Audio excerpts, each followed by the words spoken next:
maaf mengganggu waktunya. Nah, Niki terkait tugas tiang dari calon guru penggerak, jadi disuruh untuk mendesimasikan tentang budaya positif yang di sini berniat untuk meminta izin kepada ibu untuk mengadakan kegiatan desimasi budaya positif di sekolah ini, Bu. Kapan mau dilaksanakan? Yang rencananya hari Rabu untuk kegiatannya di ruang guru nih, Bu, kalau ibu mengizinkan. Oh iya, silakan nanti hubungi teman-teman. Kan perlu peserta kan itu? Minimal ke 10.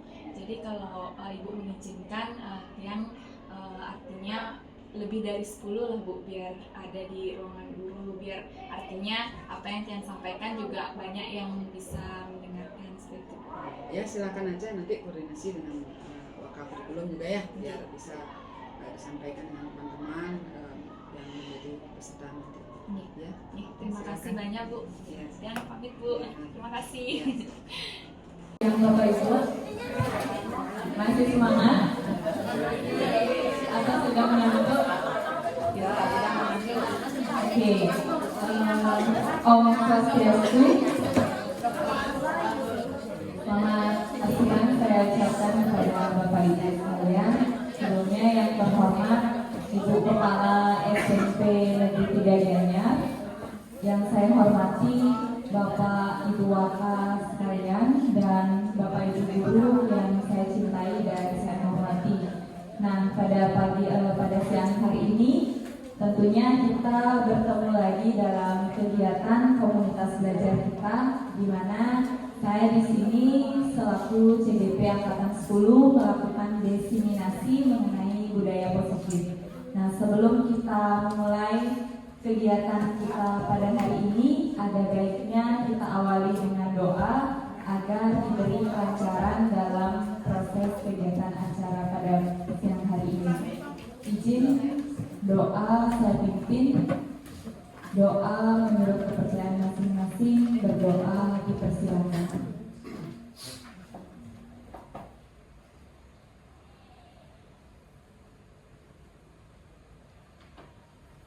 Berdoa selesai. Sebelum kita memulai acara pada pagi hari ini, saya persilakan kepada Ibu Kepala SMP Negeri 3 Gianyar untuk membuka acara kita pada siang hari ini. Pada Ibu dipersilakan.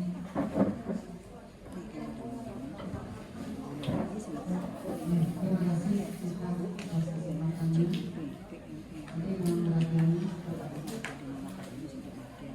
Dan yang hormati yang berkenan hadir pada komunitas belajar kita pada pagi hari ini, dan juga berbarengan dengan kegiatan dari PDT kita mengenai diseminasi. Ini merupakan tugas PDT untuk mengadakan diseminasi tentang disiplin positif dan budaya positif. Baiklah Bapak Ibu saya hormati, sebelum lanjut, ini saran-saran masih ke konsesionan sama PDT dan SMP 3 Gianyar nanti yang kita laksanakan pada hari ini bisa berjalan lancar dan sesuai dengan tujuan yang diharapkan untuk pemasukan dana. Om Swastiastu. Assalamualaikum warahmatullahi wabarakatuh. Halo, nama budaya, salam sejahtera bagi kita semua. Bapak Ibu yang saya hormati, seperti judulnya ini budaya positif. Nih, tentu saja ada hal-hal baik yang dibicarakan oleh yang disampaikan oleh kita nanti tentang pembelajaran dan lain sebagainya. Seperti yang Bapak Ibu lihat di depan. Ini mungkin ada Bapak Ibu ya di sini ya. Nah, hampir lengkap ini waktu kita Hari Guru ya. Ini adalah salah satu kenangan kita di sekolah ini, dan tentunya kita dengan informasi lengkap berfoto bersama ya. Nah, sesuai dengan topik kita siang hari ini. Nah, mungkin Bapak Ibu masih sibuk mencari mana ya saya. Karena setiap yang masuk saya lihat, saya ada Nita, ada. Coba Ibu lihat, karena hanya diri sendiri yang bisa melihat ya ciri-cirinya ya. Oke, apalagi fotonya bersama kan banyak. Jadi dari pemaparan kita pada siang hari ini mengenai budaya positif tentunya akan berimbas pada Bapak Ibu sendiri. Kenapa saya memasang foto ini? Kira-kira kenapa? Ya, karena budaya positif ini nanti akan kita rasakan bersama Bapak Ibu. Jadi dengan adanya diseminasi ini diharapkan di sekolah kita nanti akan terbangun budaya positif di mana membangun lingkungan yang nyaman, ya senang. Tentunya kalau kita bekerja dengan teman-teman yang punya aura yang nyaman, positif, pasti kita juga senang bekerja ya. Kalau misalnya kita bekerja di lingkungan yang negatif, otomatis bagaimana? Kita bekerjanya juga tidak nyaman ya. Jadi dengan adanya diseminasi ini diharapkan nanti kita semua akan menerapkan budaya positif seperti itu. Nah, saya awali bahwa saya di sini sebagai CJP Angkatan 10 bukan menggurui Bapak Ibu ya. Jadi saya di sini hanya berbagi. Hanya berbagi dan mungkin nanti banyak Bapak Ibu yang memiliki budaya positif lainnya yang bisa dibagikan ya. Oke, selanjutnya untuk topiknya, nah ini kelihatannya banyak ya, tapi kalau nanti kita jalani mungkin kita akan terbayang dengan apa yang kita lakukan selama ini di sekolah ini ya. Yang pertama itu disiplin positif dan nilai-nilai kebajikan universal. Yang kedua nanti ada teori motivasi, hukuman, dan penghargaan restitusi. Yang ketiga itu ada keyakinan kelas yang tentunya saya yakin Bapak Ibu sekalian di sini sudah menerapkan keyakinan kelas. Kenapa? Karena kemarin kita mengambil topik disiplin positif, salah satunya dengan keyakinan kelas, dan keyakinan kelas itu sudah Bapak Ibu terapkan di kelas. Ini dengan disepakati ya.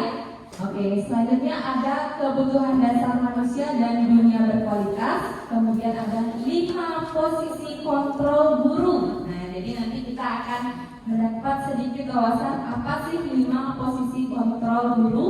Kemudian ada segitiga restitusi. Untuk selanjutnya kita energizer sebentar ya. Ngapain kira-kira ya? Oke. Coba Bapak Ibu bisa memperhatikan video yang ditampilkan. Bapak Ibu bisa meresapi apa sih videonya itu dan dia ngapain gitu ya. Ya silakan dinikmati videonya.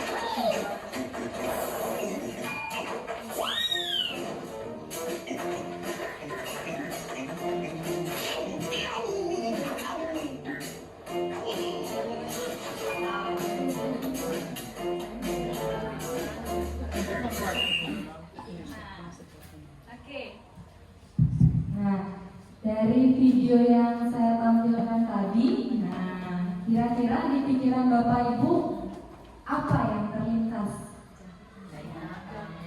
Oke, silakan Bu Dunia. Apa-apa Bu? Ya, terima kasih Mika. Menurut Ibu penjaga gawangnya karena melihat penyerangnya agak main-main, kecoh ya, sehingga dia lengah dan kesana kemari menghabiskan energinya pada saat dia kecapean. Ya,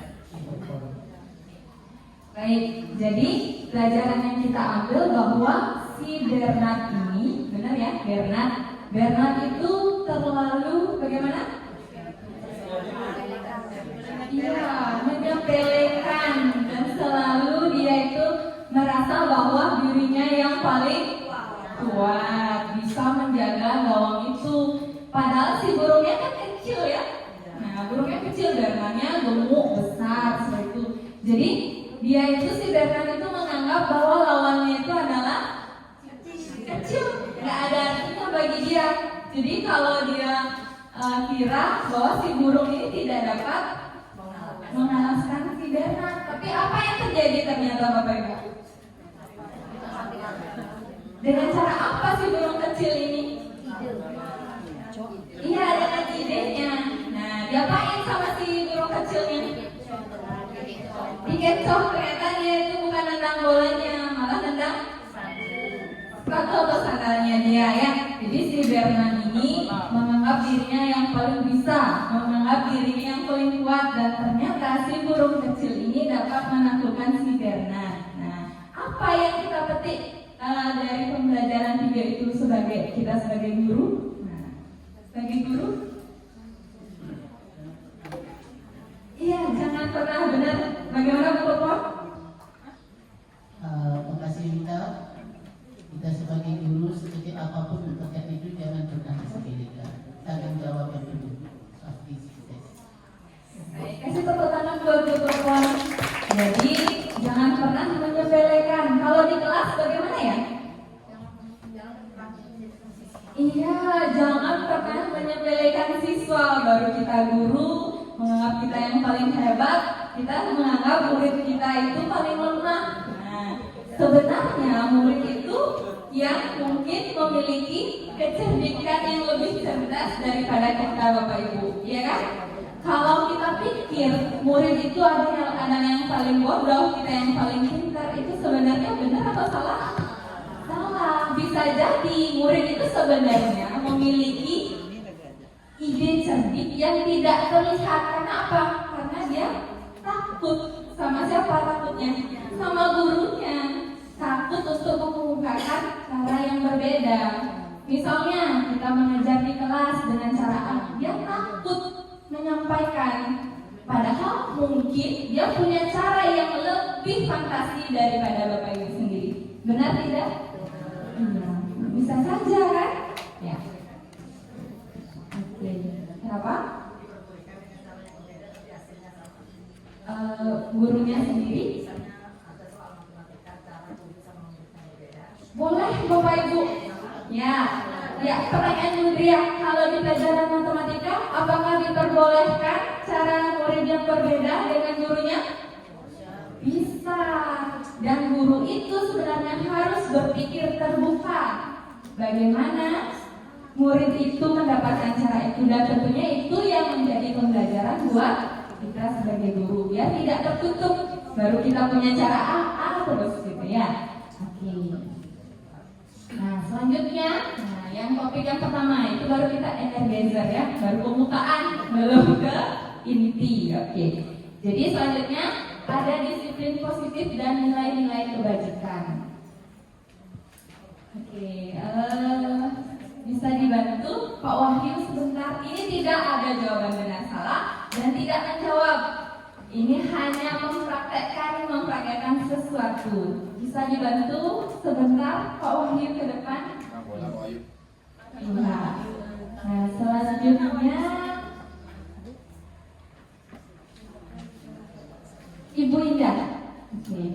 Mohon dibantu sebentar Ibu Indah untuk ke depan sebentar. Ini tidak ada menjawab sesuatu dan tidak ada benar salah. Nah, di sini kita membahas perubahan paradigma.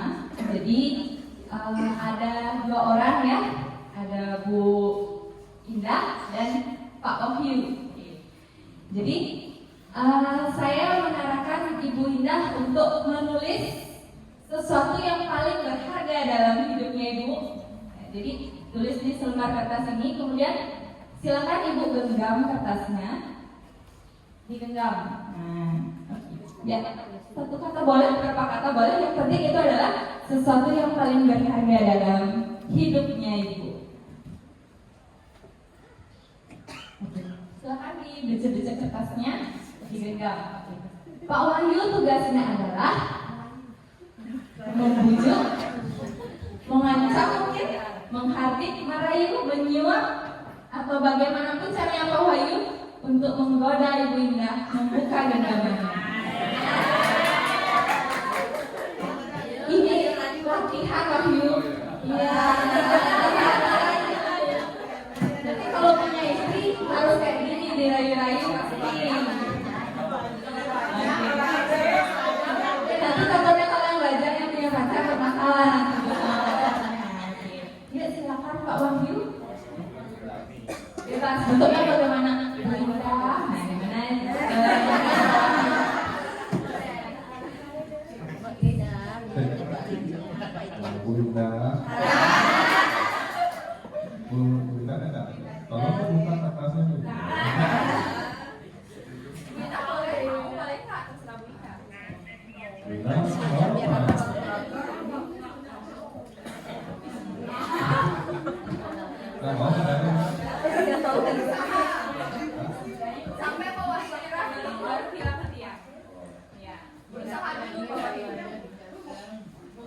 Tadi Bunda itu katanya Benjamin 100. Mau nggak Bunda?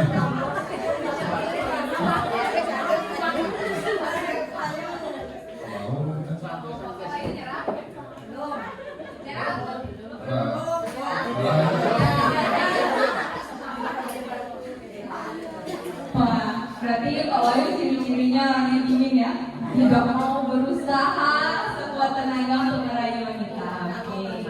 Nah, dari kasus di depan, sebenarnya Bu Indah itu memiliki hak untuk dia membuka genggamannya atau tidak.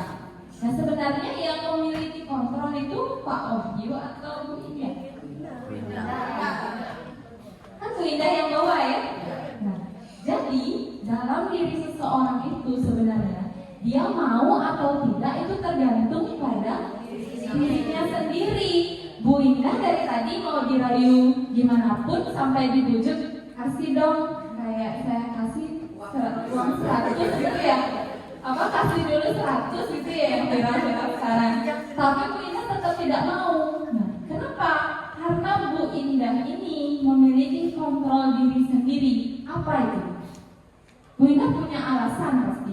Kenapa Bu Indah tidak mau membuka yang berharga ini kepada Pak Wahyu? Bisa Bu Indah sampaikan mungkin alasannya kenapa Bu Indah tak mau sih melihatnya ke Wahyu? Terima kasih. Ini karena barang yang berharga yang tidak semua orang harus dipublikasikan. Sehingga saya tidak segan juga mengenai jawaban seperti itu. Terima kasih. Terima kasih Bu Indah. Nah, jadi Bu Indah dan Pak Wahyu bisa dulu. Begitulah sebenarnya kita menjadi manusia ya Bapak Ibu ya.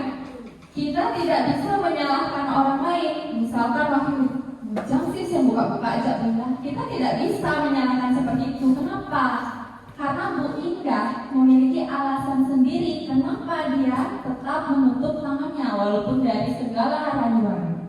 Nah, ini ada kaitannya nanti dengan perubahan paradigma teori kontrol. Jadi ada 4 jenis.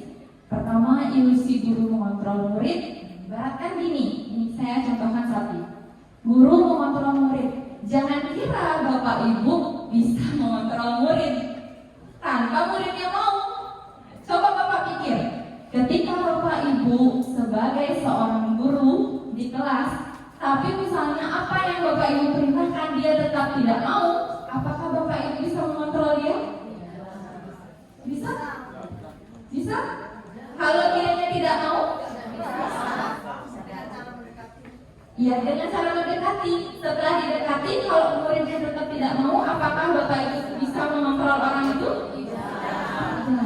Kesimpulannya apa dari pembelajaran kita di kelas? Jadi, iya dari muridnya.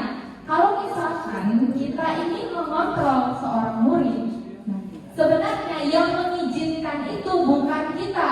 Yang mengizinkan adalah muridnya. Kalau dia nanya ke sana ya, dia itu sebenarnya memiliki dalam hatinya bilang iya. Ketika dia bilang iya, baru dia melaksanakan. Seperti itu ya. Kalau dia tetap tidak mau, itu tetap sama saja Bapak Ibu tidak bisa mengontrol muridnya. Yang bisa mengontrol itu adalah diri murid itu sendiri.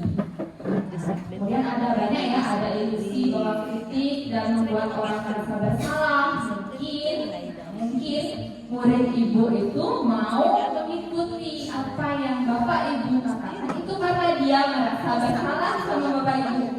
Ya, jadi murid ibu itu akan mau nurut kepada Bapak Ibu ketika dia memiliki rasa bersalah sehingga dia mengontrol dirinya. Oh saya salah, saya akan melakukannya. Itu sebenarnya. Sebenarnya yang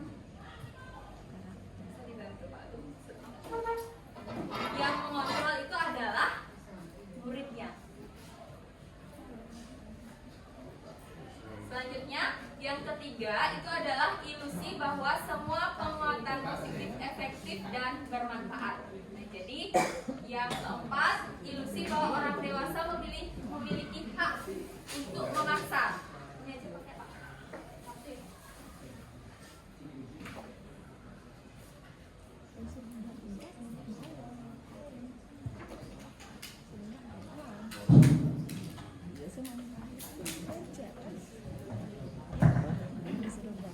Mohon maaf, ada yang salah sebentar. Nah, jadi ada ilusi bahwa orang dewasa memiliki hak untuk memaksa. Jadi mungkin kita lanjut dulu. Nah, perubahan paradigma stimulus respon yang dimana nanti akan berpindah ke teori kontrol atau teori pilihan. Mungkin ya Bapak Ibu bisa lihat di depan. Sebenarnya kita memiliki stimulus respon. Kita itu mencoba mengubah orang agar berpandangan sama dengan kita. Pernah nggak Bapak Ibu berpikir bahwa terkadang kita sebagai manusia kita ingin dia sama pandangannya kayak kita ya? Padahal ya seharusnya kita memiliki teori kontrol. Kita berusaha memahami pandangan orang itu lain tentang dunia. Jadi yang Bapak Ibu pikirkan itu benar, itu belum tentu orang berpikir benar. Benar nggak Bapak Ibu? Kadang-kadang kita selalu memaksakan agar pendapat kita yang diterima, pendapat kita yang benar, dan Bapak Ibu ingin bahwa kita orang lain itu harus sama kita, gitu ya. Padahal dalam teori kontrol, ketika kita ingin menjadi orang yang memiliki kontrol diri, seharusnya kita berpikir untuk berusaha memahami bahwa setiap orang itu berpikir lain tentang dunia ini. Ya, mungkin si A memiliki pandangan ini benar, itu karena ada tujuannya Bapak Ibu.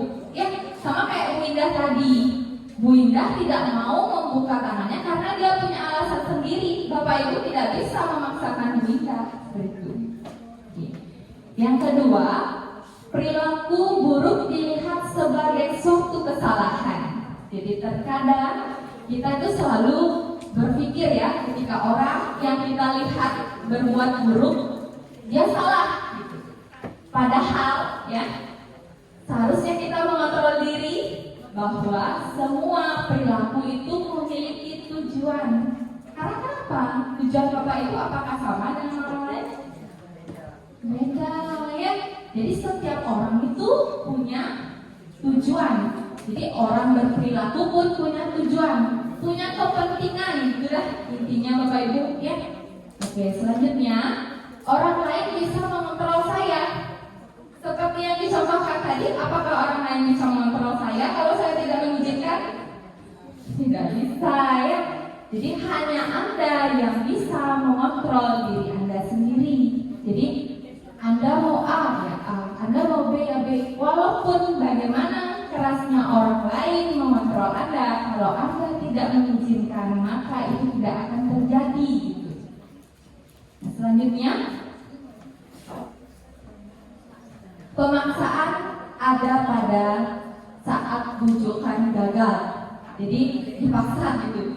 Kalau udah orangnya nggak pengen kayak gitu dipaksa. Ketika bujukan kalian ke Bapak Ibu gagal, harusnya ada kolaborasi atau konsensus sehingga ada pilihan-pilihan baru seperti itu. Nah, jadi pada intinya di teori ini, ketika kita bisa bercermin dan menyadari bahwa kita bisa mengontrol diri kita, itu sebenarnya karena diri kita sendiri. Jangan selalu berpikir bahwa kita bisa mengontrol orang, kalau orangnya itu nggak mau dikontrol ya sama saja ya.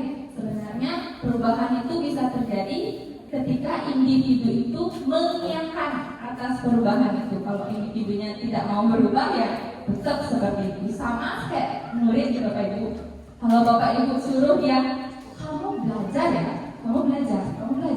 Kalau dalam hatinya dia bilang nggak mau, tapi nggak disampaikan, ya sama saja.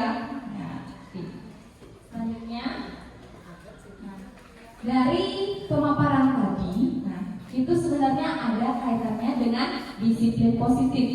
Di mana disiplin positif itu adalah menanamkan motivasi yang untuk menjadikan orang yang mereka inginkan dan menghargai diri sendiri dengan nilai-nilai yang mereka percaya. Misal seperti ini Bapak Ibu.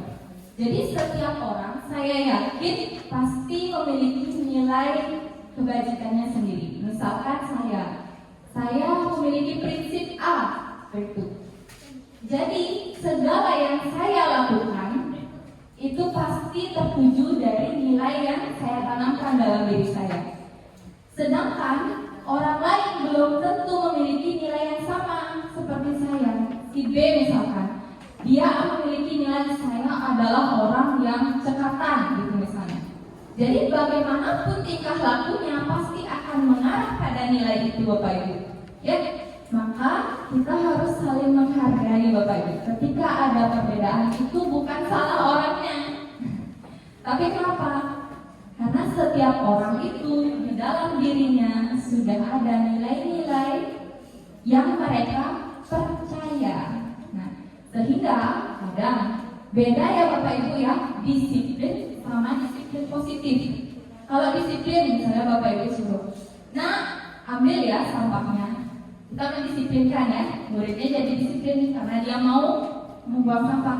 Tapi ada murid yang memang memiliki nilai kepercayaan yang sudah ditanamkan di keluarganya untuk disiplin. Asal sudah lihat sampah dia disiplin. Nah, ada. Kalau orang yang seperti itu adalah orang yang memiliki disiplin positif. Karena apa? Karena dia menyadari sendiri tanpa disuruh orang. Ya, kita pun sebenarnya punya disiplin positif, tapi dengan nilai kepercayaan yang kita yakini Bapak Ibu. Nilainya saya pasti berbeda dengan nilai Bapak Ibu. Ada nilai kebajikan yang Bapak Ibu yakini. Misalnya, saya memiliki nilai yang sabar. Nah, ada orang yang sabar seluas samudra sabarnya. Sabar terus. Kalau saya nggak sabar gitu. Ada orang yang seperti itu itu Bu. Itu nggak jadi murid. Nah, jadi sabar di setiap langkahnya pasti sabar. Di segala tindakannya pasti sabar. Karena kenapa? Itulah nilai yang dia percaya, nilai kesabaran. Nah, gitu ya. Mungkin Bapak Ibu memiliki nilai-nilai yang lain. Jadi saya di sini tidak menggurui Bapak Ibu ya.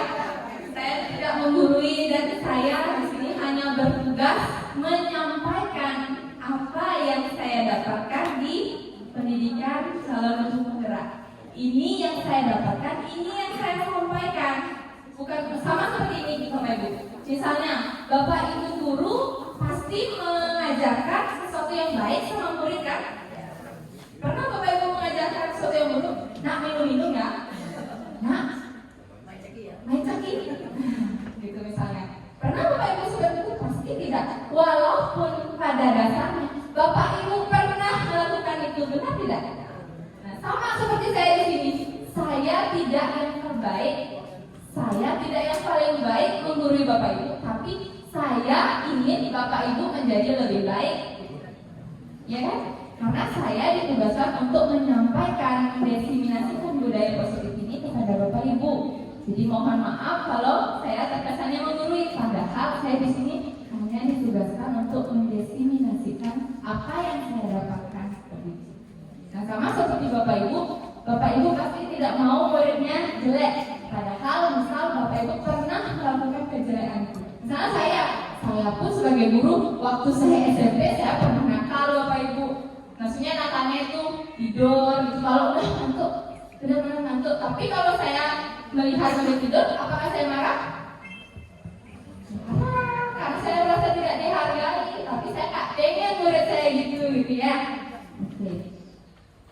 Nah di sini kalau disiplin positif itu berasal dari diri sendiri yang sudah saya katakan tadi. Dia tidak terpengaruh Bapak Ibu dengan hukuman, penghargaan dari Bapak Ibu, tidak terpengaruh. Misalnya kalau dia membuang sampah sembarangan, gitu. Kalau murid yang lain ya, yang nggak punya disiplin positif, kalau memang dalam dirinya orangnya jorok ya tetap jorok Bapak Ibu. Kalau orangnya bersih, nggak Bapak Ibu suruh pasti dia bersih karena dia risih melihat sampah-sampahnya itu Bapak Ibu.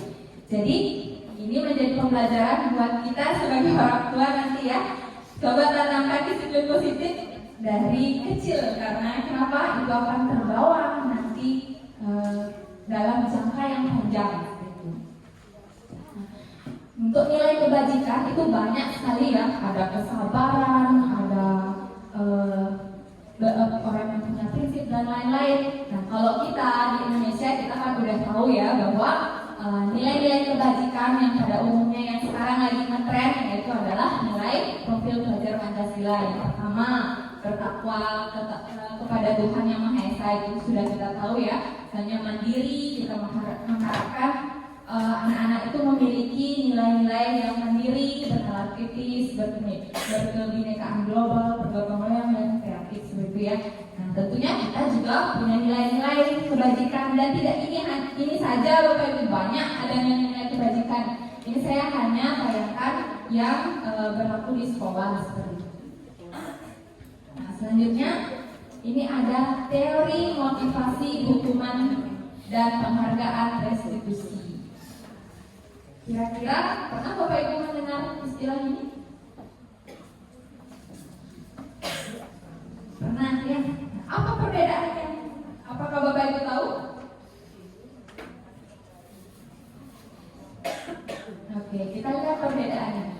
Nah, ini ada dua kategori ya Bapak Ibu ya. Ada yang menjadi identitas yang gagal, ada yang menjadi identitas yang sukses. Hukuman. Nah, kalau hukuman, kita itu melakukan sesuatu yang menyakitkan harus terjadi. Yang namanya murid kalau dihukum pasti hatinya sakit, ya benar tidak Bapak Ibu? Bapak Ibu aja kalau dihukum pasti hatinya sakit. Nah, kalau perbedaannya dengan konsekuensi itu sesuatu yang harus terjadi. Karena begini Bapak Ibu, kalau konsekuensi itu adalah akibat. Jadi dia itu sudah tahu apa, kalau misalnya dia tidak mengerjakan PR, konsekuensinya dia buat PR, menyusul misalnya seperti itu. Kalau Bapak Ibu menyepakati di kelas, apa kesepakatan Bapak Ibu, itulah namanya konsekuensi. Nah, kalau restitusi, dia yang memilih pilihannya sendiri. Nah, nanti kita akan belajar lebih banyak mengenai restitusi. Nah, kalau hukuman, dia itu akan tidak nyaman untuk murid dan anak untuk jangka panjang. Bahkan ada muridnya nanti bisa dendam Bapak Ibu ya. Karena saya pernah, sampai sekarang saya pernah ingat ada guru yang pernah menyakiti hati saya, dan itu akan menjadi jangka panjang. Jadi dengan ada diskriminasi ini, coba mari kita refleksikan diri, apakah hukuman ini masih relevan kita laksanakan seperti itu. Selanjutnya, kalau konsekuensi itu tidak nyaman untuk murid dan dia ingatnya itu jangka pendek. Kenapa? Karena konsekuensi itu kita sepakati bersama sama muridnya. Kalau berlaku seperti ini, konsekuensinya ini ya. Nah, dia kan udah tahu sebelumnya. Kalau dia melakukan hal itu, dia pasti sudah siap menerima konsekuensinya. Ya, jadi pasti ingatannya akan jangka pendek. Kenapa? Karena dia sudah tahu apa yang akan didapatkannya. Kalau hukuman kan tidak, mendadak Bapak Ibu. Tiba-tiba kamu keliling lapangan 100 kali, itu akan dendam bisa muridnya. Karena dia nggak tahu akan seperti itu kan. Tiba-tiba muridnya dihukum. Nah, kalau misalnya restitusi itu menguatkan untuk murid dan jangka panjang. Kenapa? Kalau dia salah, tanya balik ke dia, ibu harus seperti apa sih nak? Terus kamu melakukan hal itu. Sekarang kalau udah seperti ini, kamu harus gimana? Tanya aja dia balik solusinya. Jangan kita yang disuruh repot-repot berpikir. Karena murid sekarang itu udah pintar Bapak Ibu. Jadi nggak ditanya solusinya, dia udah tahu solusinya sendiri. Baik, jadi banyak hal-hal yang perbedaan antara hukuman, konsekuensi, dan restitusi. Nah, jadi salah satu poinnya, kalau di hukuman, poin paling pentingnya itu adalah murid atau anak akan tersakiti. Bapak Ibu tahu kan saya tersakiti? Dia itu akan dendam. Oke. Kalau konsekuensi, murid atau anak itu akan dibuat tidak nyaman. Tidak nyaman itu artinya bukan tidak tersakiti, tapi dia itu akan merasa bahwa aduh kenapa ya harus begini, karena itu adalah konsekuensi. Kalau restitusi, murid yang melakukan penguatan sendiri, karena dia yang memberikan solusinya kalau dia berlaku seperti itu. Oke.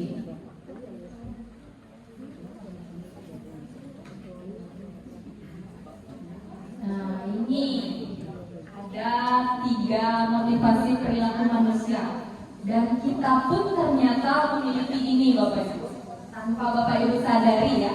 Yang pertama, kita itu, ini motivasi perilaku ya, kita itu berperilaku itu sebenarnya satu, untuk menghindari ketidaknyamanan atau hukuman. Coba Bapak Ibu lagi ingat-ingat, kadang Bapak Ibu pasti pernah berpikir, apa yang akan terjadi apabila tidak melakukannya? Nah, sama seperti kita melengkapi SKP kemarin ya. Kita takut dihukum. Takut dihukum apa? Kita sebagai pegawai hukumannya Bapak Ibu tahu. Nah, kenapa Bapak Ibu melakukan? Nah itu Bapak Ibu takut dihukum atau untuk menghindari hukuman. Sebenarnya manusia itu ada 3 motivasi perilaku. Yang kedua, untuk mendapatkan imbalan dari orang lain atau institusi. Jadi kadang kita berperilaku itu untuk mendapat imbalan, sama seperti kebutuhan. Kita kerja untuk dapat gaji, dapat uang untuk kerja. Nah, pasti untuk imbalan kan Bapak Ibu? Semua orang pasti seperti itu, maksud saya. Yang ketiga, untuk menghargai diri sendiri. Yang ini baru merupakan tujuan disiplin positif. Karena kenapa? Dia melakukan itu karena memang jiwanya seperti itu. Misal, ada orang yang pencitraan menolong. Nah, untuk aku dapat apa dia? Yang viral-viral sekarang? Dia kan dapat uang. Dia berbagi, dapat uang. Ya, ada yang seperti itu, tapi tidak semua seperti itu. Ada yang berbagi karena jiwa ikhlasnya, sosialnya, ya itu ya untuk menghargai diri sendiri. Jadi itulah motivasi perilaku manusia sebenarnya. Nah, selanjutnya, tadi kan kita sudah membahas ya perbedaan hukuman, konsekuensi, sama restitusi. Mari kita bersama-sama menjawab. Oke. Siapa yang Bapak Ibu yang mau menjawab? Dari kelas juga nggak ada yang mau jawab ya. Sama kita juga gitu. Nomor 1, lari mengelilingi lapangan basket 2 kali karena terlambat hadir di sekolah. Hukuman. Kenapa hukuman? Iya, dia nggak tahu. Kok tiba-tiba saya ini ya? Dia kira nggak dia bapain, ternyata disuruh lari gitu ya. Oke. Yang kedua, membersihkan coretan yang dibuatnya di meja tulis. Konsekuensi ini pernah dilakukan sama Pak Komang Sarte Subagio ya. Iya. Tepuk tangan buat bapaknya sudah menerapkan konsekuensi ya. Jadi bapaknya pernah ya nyuruh murid membersihkan coretan yang dibuatnya sendiri. Itu tidak akan menyakiti dia Bapak Ibu. Kenapa? Orang dia yang nyoret ya kan? Ya harus dia yang mengembalikan ya. Jadi pastilah dia tahu salahnya. Kalau yang ketiga bagaimana Bapak Ibu? Murid diminta untuk push up 15 kali karena tidak menggunakan masker ke sekolah. Hukuman. Baru Pak pakai masker dan suruh push up. Nggak tahu anak yatimnya sakit jantung. Oke, selanjutnya menggantikan kertas tugas teman yang telah dicoret-coret. Konsekuensi. Jadi apapun dia yang berbuat salah, mari dia bertanggung jawab, itu konsekuensi. Lari mengelilingi lapangan basket 2 kali karena terlambat 10 menit untuk pelajaran PJOK.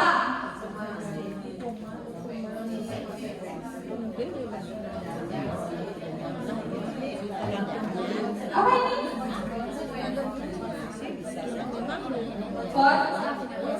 apa hukuman? Konsekuensi. Kenapa? Karena orang lari itu termasuk pelajaran PJOK dan pasti gurunya sudah menyepakati kalaupun dia disuruh lari itu juga pelajaran kan Bapak Ibu? Orang dia guru dalam pelajaran PJOK. Nah, berarti Bapak Ibu sudah ada pendengaran ya mengenai hukuman konsekuensi. Bapak Ibu sepertinya mengantuk, mari kita berdiri sebentar. Oke. Ya, berdiri sebentar Bapak Ibu untuk peregangan.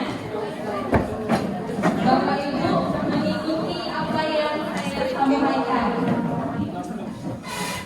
Adiknya juga boleh berdiri. Baik, karena kalau manusiawi ya, ketika kita terus dicerca dengan materi, kita juga kita di kelas. Nah, mari kita ngapain kita berdiri ya? Pendengaran. Mari Bapak Ibu ikuti apa yang saya sampaikan. Pegang mulut, pegang hidung, pegang telinga, pegang alis.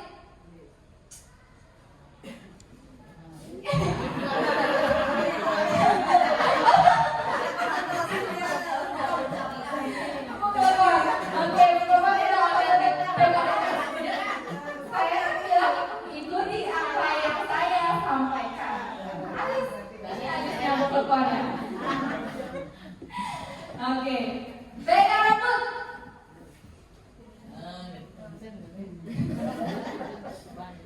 Garuk-garuk kepala.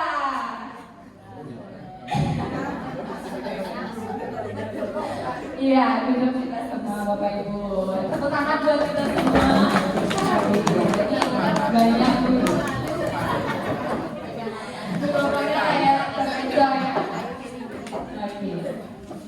Baik, selanjutnya ini adalah salah satu yang sering mungkin saya lakukan dulu sebelum saya tahu bahwa ada yang dihukum oleh penghargaan.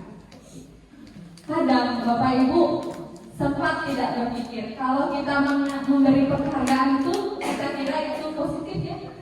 Nah, tanpa kita sadari membawa penghargaan itu berlaku sama dengan hukuman Bapak Ibu. Jadi Bapak Ibu itu sebenarnya membujuk atau menyuruh dia melakukan sesuatu karena iming-iming penghargaan yang Bapak Ibu berikan. Itu sama artinya dengan menghukum murid secara halus. Nah, kenapa demikian?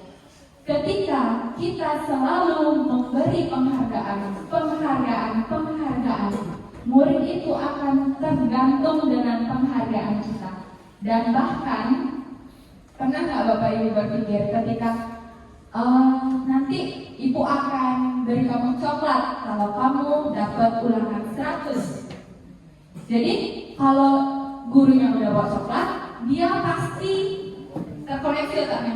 Paman lagi coklat, dia harus belajar keras dan dapat minus 100 sekarang. Gitu kan Bapak Ibu ya? Nah, tapi kalau Bapak Ibu nggak bawa coklat, muridnya gimana? Ijazah coklat Ibu hilang, gitu, ya kan? Ijazah coklat Ibu aja lah. Nah, jadi sebenarnya yang dicari coklat atau Ibu? Coklat, ya sama seperti kalau murid itu salah dihukum. Jadi kalau penghargaan itu sebenarnya sama seperti hukuman, tapi secara halus. Kenapa?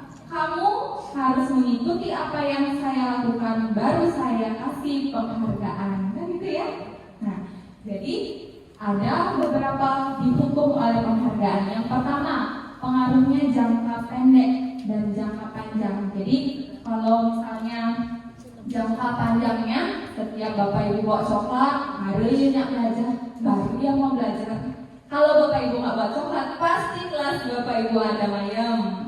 Itu jadi efeknya. Kalau jangka pendeknya, dia hanya belajar sesuai dengan apa yang ibu iming-imingi. Asal dong nggak coklat karena ngajar. Penghargaan tidak efektif, kemudian penghargaan merusak hubungan. Bapak Ibu pernah nggak selalu memuji satu orang saja di kelas? Nah, sebenarnya itu adalah penghargaan yang merusak hubungan. Kenapa? Misal Ibu Klepon sama Ibu Dria adalah sahabat. Satunya pintar banget, satunya biasa aja gitu. Setiap masuk kelas, bukan pintar ya. Nah, masuk kelas lagi, Ibu Klepon pintar, sama kebinaan katanya. Apa ada kebinaan? Oke. Akhirnya pasti temannya jengkel. Ih, wah anaknya ibu ini. Kamu tuh anaknya ibu, kesayangannya ibu ini. Pasti seperti itu Bapak Ibu. Itu kadang penghargaan itu akan merusak hubungan mereka, merusak pertemanan mereka dalam relasi seperti itu Bapak Ibu. Nah selanjutnya, iya, penghargaan mengurangi ketepatan.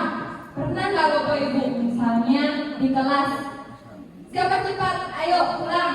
Nah, siapa cepat pulang. Jadi kerosokan gitu kan, asal cepat mentor pangan dulu. Nah, kadang-kadang itu akan membuat mengurangi ketepatan murid, karena murid yang bisa dilelet guys. Nah, dia tidak akan mendapat kesempatan untuk pulang belahan guys, nulis ketambah. Gimana caranya dia cepat pulang? Nah, penghargaan. Jadi berarti yang cepat nulis aja yang bisa pulang. Itu jadi penghargaan mengurangi ketepatan. Kemudian yang kelima, penghargaan menurunkan kualitas. Jadi misal Bapak Ibu punya murid yang seni, asal desain acara di sekolah dia yang buat gitu misalnya. Nah tiba-tiba Bapak Ibu ada acara resepsi, Bapak Ibu suruh dia buat foto booth desainnya misal. Jadi dia akan turun kreativitasnya. Kenapa? Bapak Ibu kasih dia uang berupa penghargaannya ya. Otomatis otaknya tidak akan jalan. Bapak Ibu yang dilihat adalah uangnya Bapak Ibu. Ya, sedangkan yang di sekolah dia yang nggak dapat apa-apa, malah bagus hasilnya. Karena kenapa? Dia mengeluarkan semua kreativitasnya. Sedangkan ketika Bapak Ibu kasih dia uang untuk membantu acara ibunya Bapak Ibu, membuat dia jadi bingung, belum gak ya? Apa yang dibuat gitu jadinya? Karena apa?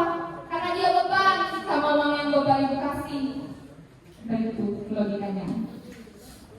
Kemudian penghargaan menghukum, sama seperti tadi.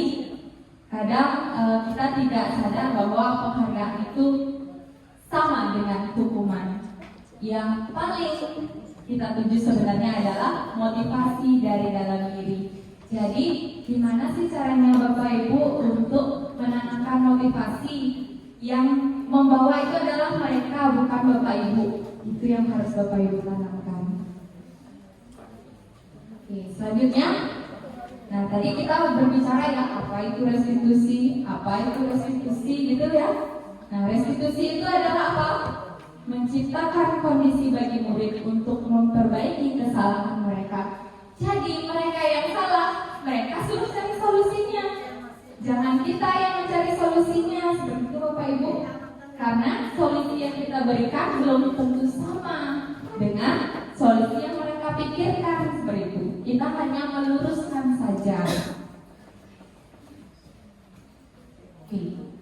Apa ciri-ciri restitusi Bapak Ibu? Jadi ciri-cirinya yang pertama itu bukan untuk menebus kesalahan, namun belajar dari kesalahan. Misal, dia memecahkan gelas, Bapak Ibu suruh dia ganti gelasnya. Setelah diganti, beres kan? Apakah itu menebus kesalahan? Tidak, dia tidak akan belajar dari dirinya sendiri. Dia sudah mengganti gelas, sudah selesai. Berarti dia udah gak salah lagi. Ya, jadi buat dia belajar dari kesalahan memecahkan gelas itu. Bagaimana caranya Bapak Ibu? mengembalikan dia. Jangan Bapak Ibu suruh dia ganti gelasnya ya, orang kamu yang mecahin, jangan. Bapak Ibu balikin lagi ke dia. Terus kamu udah mecahin gelas, kamu pikirkan apa yang seharusnya kamu lakukan, baru dia bisa belajar dari dirinya sendiri. Bapak Ibu, kalau Bapak Ibu yang ngasih solusinya, dia nggak berpikir, nggak ingat-ingat, orang dia nggak memberikan solusinya, betul Bapak Ibu. Yang kedua, sifatnya memperbaiki hubungan. Yang ketiga, tawaran, bukan paksaan. Jadi bukan memaksa, kita jangan maksa murid. Kamu harus gini, bukan. Tapi kembalikan, biar dia aja yang menawarkan dirinya. Solusinya apa? Balikin lagi ke dia. Restitusi menuntut untuk melihat ke dalam diri. Kemudian yang kelima, mencari kebutuhan dasar. Yang keenam, restitusi diri itu memang adalah cara yang paling baik. Kemudian fokus pada karakternya, tanpa kita sadari kalau kita melakukan restitusi itu kembali ke dirinya, ya ke karakternya. Selanjutnya, restitusi fokus pada solusi dan mengembalikan murid yang berbuat salah pada kelompoknya. Jadi dia yang mengembalikan sendiri apa solusinya untuk menebus kesalahannya. Nah, kalau yang ini keyakinan kelas gimana ya Bapak Ibu? Ini udah sering ya kita lakukan ya. Kalau Bapak Ibu kesepakatan kelas di kelas buatnya sendiri ya? Sebenarnya yang benar itu sendiri apa sama-sama? Iya, karena sepakat kan sama-sama. Jangan Bapak Ibu harus gini sendiri buatnya. Padahal yang menjalankan gimana? Muridnya yang jalanin sama kita saat belajar. Jadi saat buat keyakinan kelas, buatnya harus sama-sama. Jadi bagaimana cara membuat pembentukan keyakinan kelas? Buatnya sama-sama sama murid. Apa yang dia pengen dan apa yang kita pengen. Kalau baik dirasa disepakati. Mengapa tidak peraturan saja? Mengapa harus keyakinan kelas? Misalnya contoh yang pertama, kita memiliki peraturan harus menggunakan helm bila mengendarai kendaraan roda 2. Menurut Bapak itu kan peraturan ya. Jadi kalau kita kaitkan dengan keyakinan gimana dong Bapak Ibu? Sebenarnya emangnya karena peraturan itu Ibu menjalankan pakai helm. Kalau kita pikir, ya. Iya, karena keselamatan terpuluh. Sebenarnya itu bukan sekedar peraturan, keyakinan yang adalah gimana? Untuk keselamatan orang kita punya kepala satu ya, kalau kepalanya hilang nggak bisa diganti pakai kepala orang lain, gitu ya. Jadi kalau dipaksa kita pakai helm itu bukan karena hanya sekedar peraturan, keyakinannya adalah kalau kita punya motivasi diri adalah naklah kepala besi, inilah kepala besi, jangan ganti dengan kepala orang lain, gitu. Oke, dan banyak keyakinan lainnya. Nah, di sini peraturan kelas. Nah, sebenarnya dimulai dari kalau kita di lingkungan sekolah ya, terbitnya itu mulainya dari peraturan kelas untuk menumbuhkan budaya positif yang besar ini. Pertama di peraturan kelas dulu. Apa peraturannya? Asal berpikir nyampak anak-anak gitu. Peraturannya itu. Ya, jadi asal sudah pikir nyambung. Baru ke keyakinan. Baru bisa meyakini kalau sudah melaksanakan peraturan kelasnya. Kemudian baru bisa terbentuk lingkungan yang positif.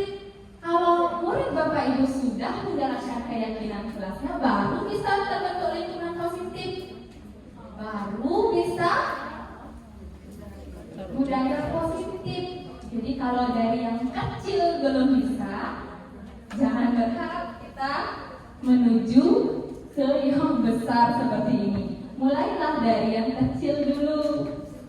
Kadang kita berpikiran perlu besar. Mulai dari yang kecil dulu, di kelas saja Bapak Ibu dulu dimulai. Oke. Nah, perbedaannya kalau peraturan itu misalnya selalu kembalikan buku pada tempatnya, ke tempatnya. Tapi kalau murid itu sudah punya keyakinan tanggung jawab, enggak Bapak Ibu, suruh ya sudah menaruh. Jadi nilai-nilai keyakinan itu yang ditanamkan ke muridnya. Misalnya dilarang mengganggu orang lain. Jadi kita selipkan sedikit-sedikit bagaimana contoh-contoh menghormati orang lain. Kalau kalian mau dihargai, kalau kalian mau dihormati, hormati dulu orang lain, baru kalian dihormati seperti itu. Nah, hadir di sekolah 15 menit sebelum pelajaran mulai itu kan peraturan. Kalau punya komitmen muridnya, tanpa disuruh ya pasti selalu tepat waktu seperti itu. Dilarang melakukan kekerasan. Nah, jadi kita penting menanamkan keyakinan akan keselamatan. Kalau temannya celaka, ya siapa yang akan dirugikan? Yang berbuat juga rugi, seperti itu. Nah, dilarang menggunakan narkoba. Nah, kadang-kadang kita menyepelekan ini ya. Kita kira mungkin anak-anak kita nanti tidak bisa melakukan ini. Nah, kita penting menanamkan bahwa selipin sedikit-sedikit di kelas bahwa kalau sudah terjerumus seperti ini, efeknya ketergantungan seperti ini. Oke, nah ini yang sepertinya kita harus bahas dan saya baru tahu juga kebutuhan dasar manusia dan dunia berkualitas. Nah, jadi manusia itu punya 5 kebutuhan dasar, Bapak Ibu. Murid pun juga gitu, karena murid kan manusia juga ya. Kebutuhan yang pertama itu adalah bertahan hidup, Bapak Ibu. Jadi manusia itu punya kebutuhan bertahan hidup. Contohnya mereka harus punya makanan yang cukup. Kalau muridnya kelaparan pasti dia berontak. Benar kan Bapak Ibu? Kedua, punya rumah, punya pakaian yang layak. Contohnya, kalau murid kita berlatar belakang dari orang yang tidak mampu, nggak pernah makan, apakah bermasalah di sekolah? Bermasalah, atau dia jadi sakit-sakitan dan lain sebagainya. Itu sebenarnya karena kebutuhannya ya dia yang belum terpenuhi. Gitu. Yang kedua, kebutuhan kasih sayang dan rasa diterima. Tanpa kita sadari, manusia itu punya kebutuhan kasih sayang dan rasa diterima. Ada yang tidak mau disayang? Pasti semua mau disayang. Kemudian ada yang mau tidak diterima. Tahu Pak Ibu, tidak rasa diterima itu seperti apa? Ya, seperti dikucilkan. Kemudian kadang-kadang Bapak Ibu tidak diajak seperti itu. Itu adalah kebutuhan rasa yang tidak diterima. Nah, maka marilah kita merangkul. Kalau kita menyadari itu kebutuhan manusia, mari kita merangkul teman-teman untuk di sekolah ini merasa diterima. Jangan sampai ada teman yang merasa tidak diterima. Ya, jadi kita harus menanamkan rasa menerima karena kita pun ingin diterima. Jadi marilah kita terbuka untuk menanamkan rasa menerima. Kemudian ada penguasaan. Nah, tanpa kita sadari manusia itu memiliki kebutuhan penguasaan. Contoh kalau di kelas, murid yang pintar pasti dia ingin diakui Bapak Ibu. Tidak mungkin orang murid yang dia bisa tidak diakui, pasti dia ingin diakui. Kamu saya acungi jempol dapat ini. Pasti dia memiliki kebutuhan seperti itu. Jangankan murid yang pintar, murid yang tidak nakal, kemudian tidak mengikuti pelajaran aja ingin juga diakui keberadaannya. Jadi bagaimana murid itu menunjukkan bahwa dia ingin diakui? Contohnya, pernah Bapak Ibu merasa murid kita yang nakal cari muka? Karena apa? Karena dia ingin diakui keberadaannya. Dia belum terpenuhi kebutuhan penguasaannya. Kemudian yang selanjutnya yang ketiga, kebutuhan akan kesenangan. Ada yang nggak suka jalan-jalan di sini? Semua suka jalan-jalan. Kenapa Bapak Ibu suka jalan-jalan? Karena kita sebagai manusia kodratnya memang memiliki kebutuhan kesenangan. Kesenangan main sama teman-teman, bercanda gurau, itu juga merupakan salah satu kebutuhan kesenangan. Murid pun juga itu Bapak Ibu, dia di kelas juga butuh kesenangan. Kalau dia tidak mencukupi kebutuhan kesenangan, murid itu pasti akan berontak. Nah, jadi jangan menyalahkan manusianya karena kebutuhannya belum terpenuhi, dia belum merasa senang. Yang terakhir, kebutuhan akan kebebasan. Nah, kadang murid kita bosan ya Bapak Ibu ya, bosan. Sama kayak kita sebenarnya di sini. Mungkin ada beberapa yang memiliki rasa bosan, tapi kenapa Bapak Ibu tetap melakukannya? Karena motivasi manusia tadi apa yang pertama? Kenapa? Ada imbalannya, mungkin ada yang berpikiran kalau mengikutinya ada imbalannya. Imbalannya apa? Dapat ilmu. Nah, positive thinking ya. Mungkin ada yang lain punya alasan karena manusia itu punya 3 motivasi perilaku tadi ya, dan itu dimiliki setiap manusia termasuk saya sendiri. Nah, jadi kebutuhan yang terakhir itu adalah kebutuhan akan kebebasan. Nah, yang ini ya kita terapkan ya Bapak Ibu ya, ini real. Mungkin di sini ada 5 tipe guru. Ada tipe guru, saya pun pernah berada di kelima ini Bapak Ibu. Tidak menjudge Bapak Ibu sendiri, tidak. Ada tipe-tipe guru penghukum. Ada tipe-tipe guru pembuat merasa bersalah. Ada tipe guru teman. Ada tipe guru pemantau, dan ada tipe guru manajer. Saya bahas sedikit kalau yang penghukum ya. Ada tipe-tipe guru dikit-dikit dihukum. Jadi juga kenapa? Dikit-dikit dihukum. Ada yang seperti itu. Kemudian ada tipe guru yang membuat rasa bersalah. Jadi tipe guru yang seperti ini namanya aja manusia ya Bapak Ibu ya. Kita menyadari, saya pun sering menjadi penghukum. Saya sudah sering menjadi pembuat rasa bersalah. Saya baru tahu di ruang kontrol ini, baru berusaha menjadi manajer, belum bisa menjadi manajer tapi berusaha. Nah, yang kedua itu pembuat merasa bersalah nih. Ada tipe guru yang selalu mengeluh di kelas. Sebenarnya kalian itu ini, kalian itu gitu, kalian itu membuat ibu kecewa. Jadi muridnya merasa bersalah nggak? Iya, dan itu akan berefek pada murid. Murid pasti maafkan saya, pasti gitu ya. Kalau penghukum, kalau itu misalnya kamu lari lapangan 50 kali, mau jaga berat gitu. Habis itu dia pasti kayak gini. Dalam hatinya, biarkan saja.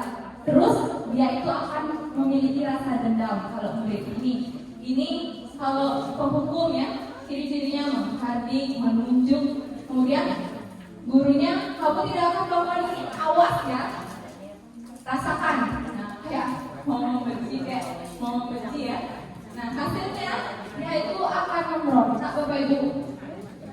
Bisa jadi dia tidak melihatkannya, diam ya, tapi dia memberontak di hatinya. Karena saya pernah dihukum, pernah merasakan jadi murid, pernah dihukum, kamu gak bawa gini, keluar. Padahal nggak bisa, tidak berminat untuk seperti itu, tiba-tiba sudah keluar. Nah, itu akan melekat pada murid, bahkan sudah jadi guru pun masih ingat. Nah, merasakan sendiri. Kemudian rahasia. Membuat merasa bersalah itu biasanya gurunya nadanya halus, tapi terus kayak mengeluh. Murid itu jadi rasanya punya kesalahan, habis beliin salah, salah terus. Nah, jadi itu tiba-tiba guru membuat rasa bersalah. Saya juga pernah gitu Bapak Ibu, terus mungkin kalian murid terus salah aja ya. Nah, jadi kita pernah merasakan kayak gitu. Nah, ini banyak tiba-tiba guru menjadi teman. teman. Hati-hati. Nah, teman.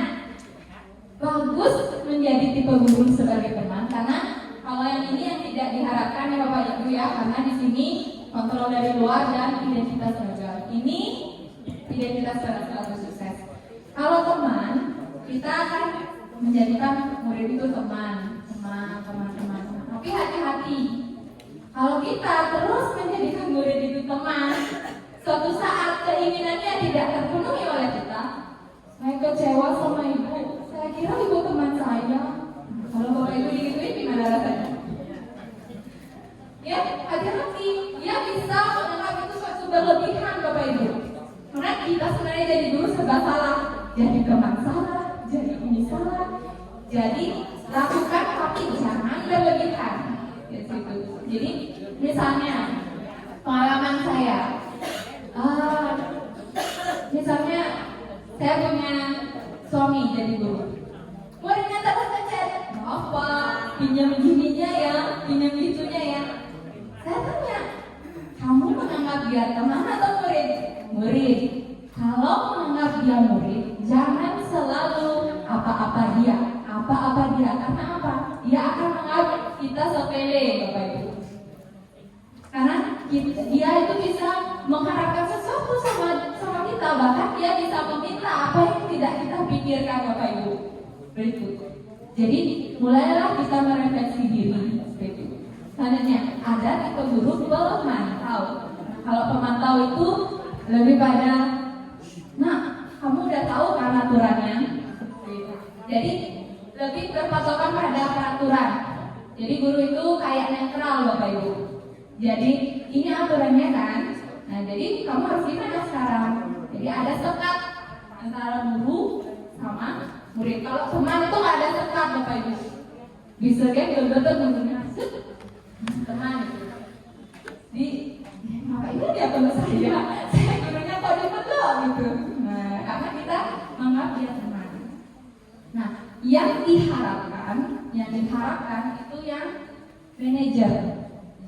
Kita menghargai diri kita sebagai guru, kita menghargai dia sebagai murid. Kita juga jangan selalu memikirkan pendapat kita saja. Dengarkan juga pendapat dia. Kamu pengennya apa? Ibu apa? Sepakat ya? Nah, jadi kalau manajer itu dua arah Bapak Ibu. Memikirkan dia juga memikirkan kita, seperti itu. Oke, nah ini yang terakhir. Yang terakhir, hilang ngantuknya langsung. Pasti Bapak Ibu berpikir, aduh, udah slide-nya nah. Oke, ini yang terakhir Bapak Ibu. Habis itu nanti kita berbincang manusiawi ya. Mengantuk, malas, tidur itu adalah manusiawi. Ya, jadi saya pun kalau di posisi Bapak Ibu juga akan mengalami hal itu. Kita belajar tadi teori kontrol, menurut diri kita saja benar, kita juga harus memikirkan gimana perasaan orang.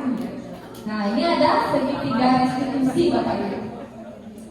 Jadi kalau ada masalah, tidak hanya wali, guru BK dan lain-lain, ada 3 cara untuk menyelesaikannya. Yang tahap pertama, stabilkan identitas.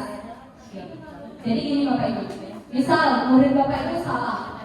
Apakah Ibu bilang kamu ini salah? Apa Bapak Ibu seperti itu? Buat dia juga punya penguatan diri. Misalkan saya juga pernah jadi kamu manusiawi, kamu kayak begitu. Nah, pasti dia akan mempunyai aura positif ya. Karena nggak ngerasa disalahin. Siapapun nggak mau disalahin Bapak Ibu. Kalau kita aja disalahin terus kita jengkel ya Bapak Ibu ya. Nah, langkah kedua, validasi kebutuhan. Nah, validasinya gini. Manusiawi kamu seperti itu, ibu juga pernah seperti itu. Itu namanya menguatkan, menstabilkan identitasnya dia. Yang selanjutnya, validitas kesalahan. Kamu pasti punya alasan kenapa kamu melakukan hal tersebut. Nah itu, tanya dia kenapa dia seperti itu. Pasti dia jawab kebutuhannya. Dan yang terakhir, menanyakan keyakinan. Dia meyakini apa? Dia mau menjadi orang yang seperti apa? Tanya dia lagi. nanti akan menghadapi hal-hal seperti ini ya Bapak Ibu ya. Jadi mungkin kita bisa refleksi, saya tidak paling benar, saya hanya menyampaikan apa yang saya dapatkan seperti itu. Oke, sesi berbagi pengalaman. Sudah tersenyum. Kalau berbagi pengalaman, nah bagaimana ya berbagi pengalaman? Ada yang mau berbagi pengalaman? Pengalaman muridnya bermasalah, solusinya Bapak Ibu apa? Iya.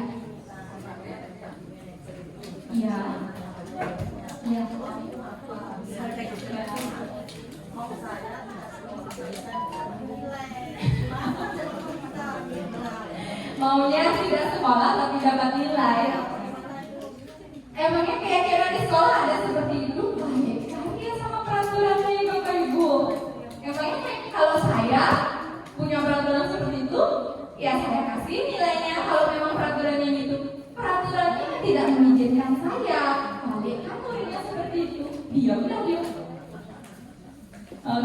Jadi berbagi pengalaman itu, saya di sini punya muridnya ini saya tidak menyebutkan identitasnya. Murid ini benar-benar menjadi pembangkang pelawan. Bahkan saya pernah sabar seluas samudra menurut saya sebagai guru menghadapi murid si kecil, kecil orangnya Bapak Ibu, tapi mulutnya kayak toa di kelas. Membangkang, akhirnya saya balikkan. Kalau saya tidak bisa mendidik kamu mau seperti apa? Saya balikkan menggunakan segitiga restitusi. Dia menjawab pertanyaan ke depan dan bisa. Kenapa? Karena kita balikkan Bapak Ibu. Dia bisa bercermin sama dirinya sendiri seperti itu. Mungkin nanti kita akan mengalami banyak lagi pengalaman lainnya ya, tentunya sebagai ibu ya Bapak Ibu ya. Nanti bisa saling berbagi. Nah, thank you. Ada yang mau menyampaikan pertanyaan mungkin? Bu, jangan susah-susah pertanyaannya. Dari Dayu. Terima kasih untuk waktunya. Dan ini Dayunya biar ada yang pertanyaan. Nah, tadi kan saya dapat menyimak ada istilahnya penghargaan atau hukuman. Penghargaan itu kan istilahnya hukuman secara halus. Sekarang kita di sekolah kan memberikan istilahnya ranking. Ranking itu kan suatu penghargaan. Berarti kita itu secara tidak langsung memberi hukuman kepada murid. Bagaimana solusinya? Terima kasih. Baik, terima kasih ya. Tadi bagaimana ya solusinya? Sedangkan kita meranking. Perlu kita ketahui ya sebenarnya ya. Apakah di kurikulum mereka ada ranking? Sebenarnya di kurikulum mereka itu tidak ada ranking ya. Cuman ini hanya untuk mengedrop siswa melihat yang mana yang memiliki kualitas di atas. Ibaratkan kalau kita pembelajaran berdiferensiasi ya. Sebenarnya kan kalau di kurikulum mereka ada pembelajaran berdiferensiasi di mana siswa yang memiliki kemampuan, ibaratkan kalau orang Bali gade-gade gitu ya. Yang ini yang sedang-sedang, ini yang rendah. Sebenarnya ranking itu tidak berlaku di kurikulum mereka. Cuman kita di sini untuk mengkategorikan yang mana yang memiliki kualitas. Jadi kalau orang nanya, misalnya saya Wali kelas 8F, ibunya nanya, jadi saya tahu dengan ranking yang di sana siapa ya yang lebih ini mencocokkan dengan teman-teman yang lain. Misalnya ibunya, ibu kita kasih nilai berapa ya untuk ini? Oh cocok. Dia dapat ranking ya kemarin dapat. Itu hanya untuk mengkategorikan Bapak Ibu, di mana yang memiliki standar pengetahuan yang lebih tinggi, yang lebih rendah di akademik ya Bapak Ibu ya. Karena setiap manusia itu sebenarnya tidak ada yang dia baru ranking 1, dia nomor 1, tidak Bapak Ibu. Semua murid punya kelebihan masing-masing. Sim ya 2 matematika, Migal ya 2. Ya. Bahkan kemarin saya ngawas itu muridnya nakal sekali Bapak Ibu. Saya jujur kalau bahasa Bali saya emang agak sedikit kurang mampu ya Bapak Ibu. Pelajaran bahasa Bali udah nak pikul-pikul. Saya aja kan pikir udah pikul-pikul. Saya jujur Bapak Ibu, jujur. Temannya nanya, adik kelasnya tanya, pikul-pikul. Baju. Terus saya tanya sama pemasangan, pikul. Saya bukannya Bapak Ibu. Berarti murid yang saya ajar di kelasnya matematika dan bodok ternyata ya 2 bahasa Bali Bapak Ibu. Saya aja nggak tahu pikul berapa. Saya mengakui kekurangan saya seperti itu. Ya, jadi ranking itu hanya untuk mengkategorikan ini muridnya ya memiliki kemampuan standar yang lebih dalam tidak akademik itu aja. Jadi tidak ada yang pintar nomor 1, kok ini nomor 1 tidak. Jadi itu untuk menjaring juga untuk dia gampang mengikutkan lomba-lomba. Karena itu kan pilihan akademik. Jadi kalau dikategorikan lebih gampang kita ngambil gitu. Baik, ada yang lain?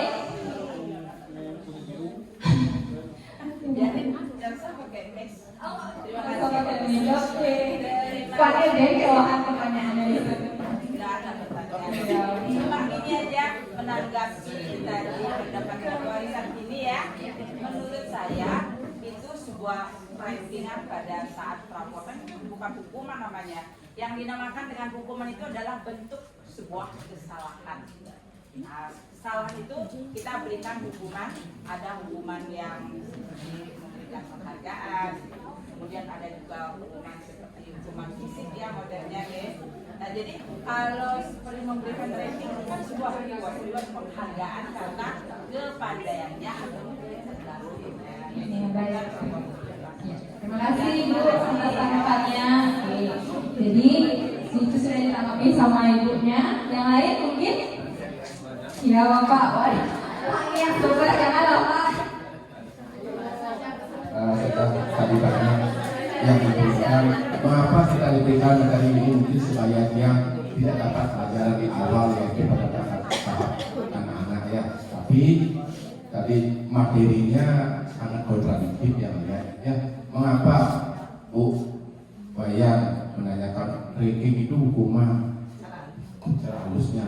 Tetapi dalam kenyataannya dia lihat dari kurikulum K13 Merdeka yang kontradiktif. Mengapa dia katakan kontradiktif? Pertama, ranking tidak menjadi orang yang terbaik, tetapi setelah dari sekolah ia terbaik.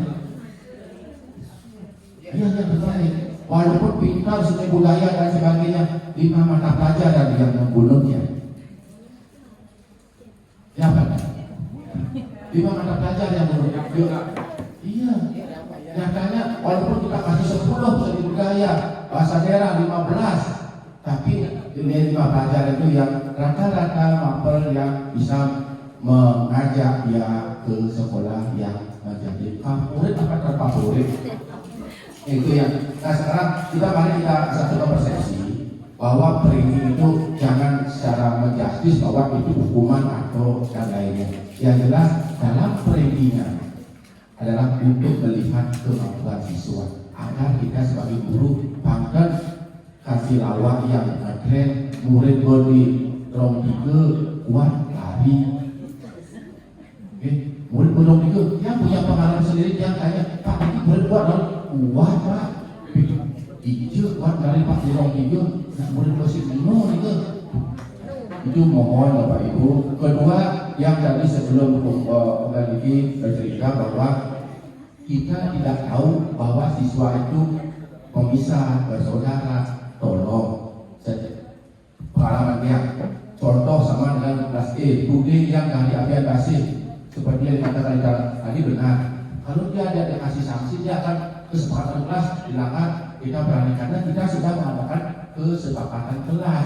Contoh yang suruh undangan datang tidur dia di kelas waktu itu walinya menadi yang singkat dengan mewakilkan karena siap-siap untuk mengadakan ini walaupun kelas berapa bukan jam karena berjejer kita ada orang dulu setelah dia kasih 65 dia kasih 70 apa kata murid itu 65 menginap saya berikan guru saya akan naik, saya akan lulus sebab dia punya intelijensi yang jelas. Setelah tersikat dari 70 dan lagi 65 di semester 2 luar biasa kemajuannya. Apapun materi yang dia suruh dia angkat tangan. Karena kalau mungkin asal guru ke bawah ya kan.